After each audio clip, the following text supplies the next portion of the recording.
வணக்கம். இலங்கை செய்திகளுடன் நான் நிரோஷன். விரிவான செய்திகளுக்கு முன் தலைப்புச் செய்திகள். பிரதமர் கலாநிதி ஹரணி அமரசூரிய மற்றும் இலங்கையில் உள்ள ஐநாவின் பதிவிட ஒருங்கிணைப்பாளர் மார்க் ஆண்ட்ரே பிரான்சிற்கும் இடையில் சந்திப்பு.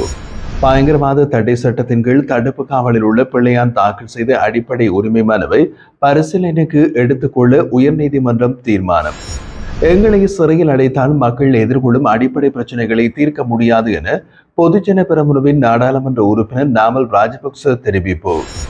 எதிர்க்கட்சிக்கும் ஒழுங்கமைக்கப்பட்ட குழுவுக்கும் தொடர்பு உள்ளதாக அரசாங்கம் தெரிவிப்பது எதிர்க்கட்சியை இலக்காக்கும் ஒரு திட்டமாக இருக்கலாம் என்று தயாசிரி ஜெயசேகர சந்தேகம். தொடர்வது விரிவான செய்திகள். இலங்கை வங்கி மற்றும் தேசிய சேமிப்பு வங்கியின் 2024 ஆண்டுக்கான வருடாந்த அறிக்கை இன்று ஜனாதிபதி அனுரகுமார திசாநாயக்கவிடம் ஜனாதிபதி செயலகத்தில் வைத்து கையளிக்கப்பட்டது. இலங்கை வங்கியின் தலைவர் காவிந்த டி சொய்சா மற்றும் தேசிய சேமிப்பு வங்கியின் தலைவர் கலாநிதி ஹர்ஷ ஹப்ரால் ஆகியோர் இந்த அறிக்கைகளை ஜனாதிபதிக்கு வழங்கினர். இதன்போது கருத்து தெரிவித்த ஹர்ஷ ஹப்ரால் 2023 ஆண்டில் 4.2 பில்லியன் ரூபாய் லாபம் ஈட்டிய தேசிய சேமிப்பு வங்கி 2024 ஆண்டில் அந்த லாபத்தை 26.4 பில்லியன் ரூபாவாக உயர்த்தியுள்ளது. இந்த சாதனையை அடைவதற்கு நாட்டின் பொருளாதார நிலைத்தன்மையும் நிதி ஒழுக்கமும் முக்கிய பங்களிப்பு செய்துள்ளதாக குறிப்பிட்டுள்ளார். மேலும் 2025 ஆண்டுக்குள் இலங்கை வங்கி மற்றும் தேசிய சேமிப்பு வங்கி தங்களது டிஜிட்டல் உள்கட்டமைப்பு வசதிகள் மற்றும் நுகர்வோர் சேவைகளை மேலும் மேம்படுத்தும் திட்டங்களை மேற்கொள்வதாகவும் தலைவர்கள் காவிந்த டி சொய்சா மற்றும் ஹர்ஷ ஹப்ரால் தெரிவித்தனர்.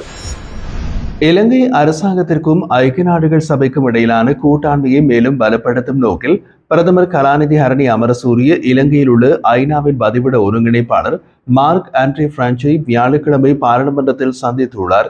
இந்த சந்திப்பின் போது சமூக பாதுகாப்பு, சுகாதார பராமரிப்பு மற்றும் நல்லிணக்கம் உள்ளிட்ட முக்கிய துறைகளில் இலங்கையின் முன்னுரிமைக்காய் ஆதரிக்க ஐநா வழங்கி வரும் தொடர்ச்சியான ஒத்துழைப்பை பிரான்ஸ் மீண்டும் உறுதிப்படுத்தினார்.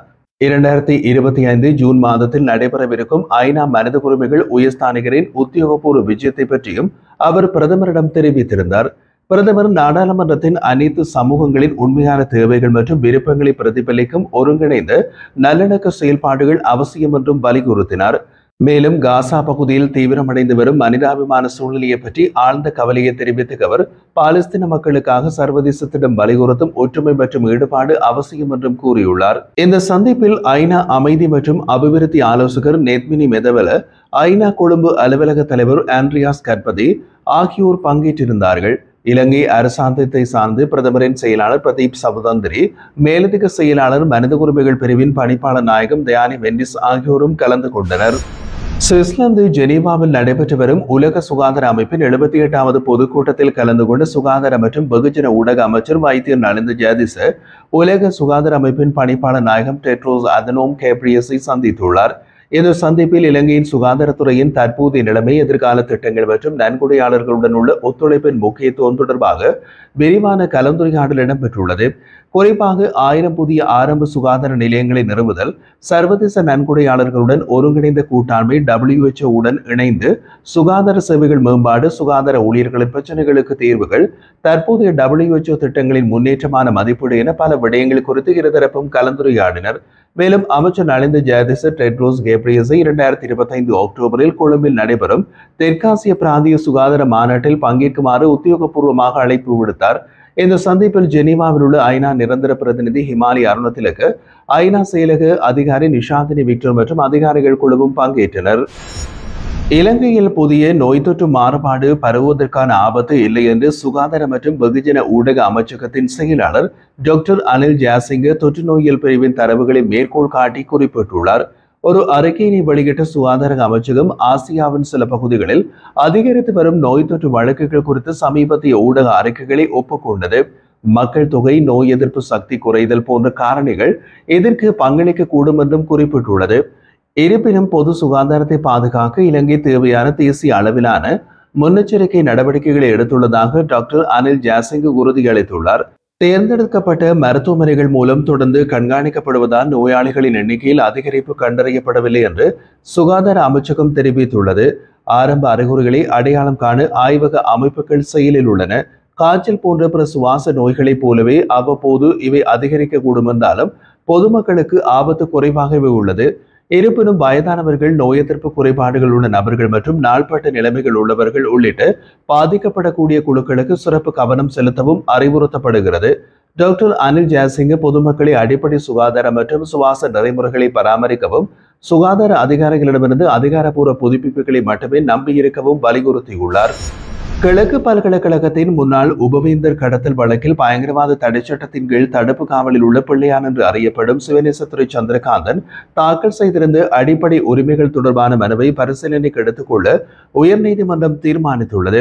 பேராசிரியர் சிவசுப்பிரமணியம் ரவீந்திரன் கடத்தப்பட்டு காணாமல் போன சம்பவம் தொடர்பாக பிள்ளையான் கடந்த ஏப்ரல் மாதம் 8ஆம் தேதி குற்றப்புலனாய்வு திணைக்கள அதிகாரிகளால் கைது செய்யப்பட்டார். அதனைத் தொடர்ந்து அவர் ஏப்ரல் 12ஆம் தேதி முதல் பாதுகாப்பு அமைச்சின் அனுமதியோடு 90 நாட்களுக்கு தடுப்பு காவலில் வைக்கப்பட்டுள்ளார். தம்மை இவ்வாறு தடுப்பு காவலில் வைப்பதன் மூலம் தனது அடிப்படை உரிமைகள் மீறப்பட்டுள்ளதாக கூறி அவர் உயர்நீதிமன்றத்தில் மனு ஒன்றை தாக்கல் செய்திருந்தார். இந்த மனு நீதியரசர்களான மஹிந்த சமயவர்தன மற்றும் மேனகா விஜயசுந்தர் அடங்கிய நீதிமன்ற அமர்வில் இன்று அழைக்கப்பட்டது. இதன்போது குறித்த மனுவை வரும் ஜூன் மாதம் 17ஆம் தேதி பரிசீலனைக்கு எடுத்துக்கொள்ள நீதிமன்றம் தீர்மானித்துள்ளது. எங்களை சிறையில் அடைத்தால் மக்கள் எதிர்கொள்ளும் அடிப்படை பிரச்சனைகளை தீர்க்க முடியாது என்று ஸ்ரீலங்கா பொதுஜன பெரமுனவின் பாராளுமன்ற உறுப்பினர் நாமல் ராஜபக்ச குறிப்பிட்டார். வியாழக்கிழமை பாராளுமன்றத்தில் நடைபெற்ற ஏற்றுமதி மற்றும் இறக்குமதி சட்ட ஒழுங்கு விதி விவாதத்தில் உரையாற்றிய அவர் மீது விதிக்கப்படும் குற்றச்சாட்டுகளை நீதிமன்றத்தின் ஊடாக எதிர்கொள்கின்றோம். அரசாங்கம் கடந்த ஆட்சி மற்றும் ராஜபக்சகளை விமர்சிக்காமல் சமூக கட்டமைப்பில் நிலவும் அடிப்படை பிரச்சனைகளுக்கு தீர்வு காண முனைய வேண்டும் என்றார். மேலும் அரசாங்கம் ஆட்சிக்கு வந்ததற்கு ஏற்கனவே 7 மாதங்கள் ஆகிவிட்டது. இதுவரை எந்த வெளிநாட்டு முதலீடுகளையும் பெற்றுத்தர இயலவில்லை. உப்பு போன்ற அடிப்படை பிரச்சனைகளுக்கே தீர்வு காண முடியாத நிலையில் முதலீடுகள் வருவது சந்தேகத்திற்குரியது என்று குறிப்பிட்டார். மரமுந்திரியை போலவே மக்கள் உப்பை சாப்பிடவில்லை என்று அரசாங்கம் பொறுப்பேற்ற பதில்களை வழங்குகின்றது. உணவின் அடிப்படை அங்கமாக உள்ள உப்பின் பிரச்சனைகளுக்கு உடனடி தீர்வு தேவை என்றும் கூறியிருந்தார். ஜனாதிபதி தேர்தலுக்கு முன் நானும் ராணுவ வீரன் என்று கூறி வாக்கு கேட்டவர்கள் தற்போது மௌனம் சாதிக்கிறார்கள் என்றும் பல முன்னாள் ராணுவ வீரர்கள் தற்போதைய ஆளும் தரப்பில் பதவிகளில் இருந்தும் அவர்களை உண்மையான வீரர்களாக மதிக்க அரசாங்கத்திற்கு துணிவில்லை என்றும் விமர்சித்துள்ளார். எதிர்க்கட்சிகள் அரசாங்கத்தின் குறைபாடுகளை சுட்டிக்காட்டும் போது பதிலுக்கு அவர்களை இலக்கு வைக்க முயற்சிகள் நடக்கின்றன. ஆனால் இதுவே மக்கள் பிரச்சனைகளுக்கு தீர்வாகாது என்றும் நாமல் ராஜபக்ச குறிப்பிட்டார். ஆட்சி பிடித்தவுடன் ராஜபக்சர்கள் தான் காரணம் என்று குற்றம் சாட்டினீர்கள். ஆனால் ஆட்சிக்கு வந்து 6 மாதங்கள் ஆகியும் மாற்றம் எதுவும் இல்லாத நிலையில் இப்போது பழைய விமர்சனங்கள் செல்வாக்கு இழந்து விட்டன. ஆகவே அடிப்படை பிரச்சனைகளுக்கு தீர்வு காண நேர்மையான முயற்சிகளை மேற்கொள்ளுங்கள் என்று அவர் எச்சரித்திருந்தார். எதிர்க்கட்சியினருக்கும் ஒழுங்கமைக்கப்பட்ட குழுக்களுக்கும் இடையில் தொடர்பு கொள்வதாக அரசாங்கம் தெரிவிப்பது எதிர்க்கட்சியை இலக்காக்கும் ஒரு திட்டத்தின் தொடக்கமாக இருக்கக்கூடும் என்று பாராளுமன்ற உறுப்பினர் தயாசிரி ஜெயசேகர எச்சரித்துள்ளார். கொழும்பில் நடைபெற்ற ஊடகவியலாளர் சந்திப்பில் பேசிய அவர் அரசாங்கத்தின் அந்த குற்றச்சாட்டுகள் மிகவும் ஆபத்தானதாக உள்ளன. இவை எதிர்க்கட்சிகளுக்கு எதிரான அச்சுறுத்தல்களுக்கான அடிப்படைதான் என்று கூறினார். உள்ளூராட்சி மன்ற தேர்தலில் வெற்றி பெற்ற சுயேட்சை உறுப்பினர்களிடம் ஆதரவு கோருவதற்காக அவர்களுக்கு சிறப்புரிமைகள் வழங்குவதாக கூறிய ஜனாதிபதி இதுவரை எந்த ஒரு ஜனாதிபதியும் செய்யாத செயலை செய்துள்ளார். இது அரசியல் முறை தவறுதலாகும் என்றும் விமர்சித்துள்ளார். தனித்து போட்டியிட்ட சுயேட்சை குழுக்களில் கட்சி எம்பிக்கள் போட்டியிட முடியாதவர்கள் உள்ளனர் என்று கூறிய தேசிய மக்கள் சக்தி தற்போது அந்த சுயேட்சை குழுக்களுடன் கூட்டணி அமைக்க முயல்கின்றது. கடந்த காலத்தில் நேர்மையான அரசியலுக்கு பெயர் பெற்ற கட்சிகள் என்று குற்றவாளிகளுடன் சேர்ந்து ஆட்சி அமைக்க முயல்கின்றன. எந்த கட்சிகள் ஒழுங்கமைக்கப்பட்ட குழுக்களுடன் தொடர்புடையவை, எந்த எம்பிக்கள் இதில் சிக்கியுள்ளார்கள் என்பதை குறித்து பொதுமக்கள் பாதுகாப்பு அமைச்சரிடம் விளக்கம் கோரிய போது ஆளும் தரப்பினர் மற்றும் சபாநாயகர் அதனை தடுக்க முயன்றனர். இது பொதுவெளியில் பேசப்பட வேண்டிய மோசமான உண்மை என்றும் தெரிவித்துள்ளார். ஐக்கிய மக்கள் சக்தியின் எம்பி ரோகண பண்டாரவுக்கு எழுத்து மூலமாக கொலை அச்சுறுத்தல் வந்துள்ளதையும் எதிர்க்கட்சியினர் மீது உருவாகும் அச்சுறுத்தல் சூழலையும் எடுத்துரைத்த அவர் எந்த ஒரு எதிர்க்கட்சியினர் பாதாள உலக குழுவினரால் கொல்லப்படும் போது அதன் முழு பொறுப்பையும் அரசாங்கம் ஏற்க வேண்டும் என்றார். ஒழுங்கமைக்கப்பட்ட குழுக்களுடன் தொடர்புடைய பிரபல போதைப்பொருள் கடத்தல்காரர்கள் ஜனாதிபதியுடன் சந்திப்பில் பங்கேற்றனர். இதுவே அரசாங்கம் குற்றவாளிகளோடு கைகோர்க்கும் திட்டத்தின் அறிகுறி. இவை அனைத்தும் எதிர்க்கட்சியின் குரலை அடக்க அரசாங்கம் நடத்தும் முயற்சிகளை வெளிப்படுத்துகின்றன என்று அவர் குற்றம் சாட்டியுள்ளார்.